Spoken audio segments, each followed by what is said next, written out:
Full time trading అనేది it's not a joke అండి, నిజంగా చెప్తున్నా. సో ఫస్ట్ ఆఫ్ ఆల్ మీకంటూ ఒక ఇన్కమ్ సోర్స్ ఉండాలి.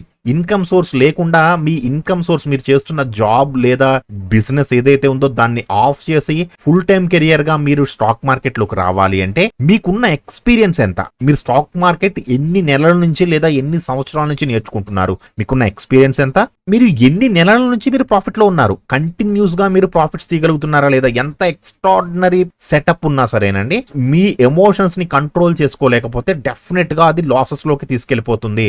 లాసెస్ అనేవి వస్తాయండి డెఫినెట్ గా, మీకు ఎంత మంచి సెటప్ ఉన్నా సరే మీ ఎమోషన్స్ ని కంట్రోల్ చేసుకోలేకపోతే అది లాసెస్ లోకి కన్వర్ట్ చేసేస్తుంది. సో అటువంటప్పుడు మీరు జాబ్ మానేసి ట్రేడింగ్ లోకి వచ్చి మీ దగ్గర ఉన్న క్యాపిటల్ ని మొత్తం లూజ్ అవ్వడం కంటే కూడా ఎన్ని నెలల నుంచి మీరు ప్రాఫిటబుల్ గా ఉన్నారు.